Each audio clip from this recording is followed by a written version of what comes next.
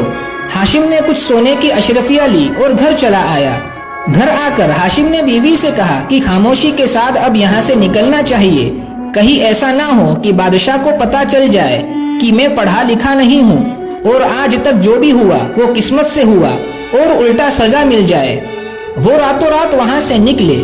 راستے میں ایک آدمی مل گیا۔ اس نے پوچھا کہ کہاں جا رہے ہو؟ ہاشم کے منہ سے نکل گیا کہ میں شہر چھوڑ کر جا رہا ہوں۔ اس شخص نے یہ بات فوراً بادشاہ تک پہنچا دی۔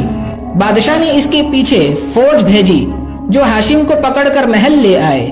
بادشاہ نے کہا کہ تم کہاں جا رہے ہو؟ تم تو میرے خاص آدمی ہو۔ اب ہاشم نے کہا بادشاہ سلامت، سچ بات یہ ہے کہ میں پڑھا لکھا نہیں ہوں۔ جتنی بار بھی آپ نے مجھے حکم دیا اللہ نے مجھے بچا لیا اور کوئی جگاڑ لگا کر کام چلتا رہا۔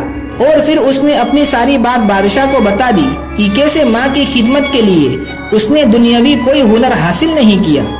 بادشاہ نے ہاشم کی بات سن کر کہا کہ کوئی بات نہیں، تم نے سچ بتایا، جیسے بھی ہو تم نے مجھے شاہی خزانہ واپس کروا دیا، میرے لیے یہی بہت ہے۔ تم اب کام کرو یا نہ کرو یہ میرا فیصلہ ہے کہ تمام عمر تمہیں تنخواہ ملے گی اور تم تا عمر میرے دربار میں اسی عہدے پر قائم رہو گے۔ اس طرح ہاشم اور اس کی بیوی اسی شہر میں رہنے لگے۔ یہ کہانی سبق دیتی ہے کہ روزی روٹی کا مالک صرف ایک اللہ ہے۔ روزی ہر حال میں اس شخص تک پہنچ کر ہی رہتی ہے۔ ماں کی خدمت کرنے پر ہاشم کی ہر مشکل حل ہوتی چلی گئی۔ جہاں وہ اپنے بھائیوں کی مہربانی پر جیتا تھا، ماں کی خدمت نے اسے اسی محل میں ایک بڑے عہدے پر فائز کر دیا۔ امید ہے کہ یہ کہانی آپ کو پسند آئی ہوگی۔ کمنٹس میں ہمیں بتائیں آپ کو یہ کہانی کیسی لگی، اور ایسی ہی اور بھی سبق آموز کہانیوں کے لیے ہمارے چینل کو سبسکرائب ضرور کیجیے۔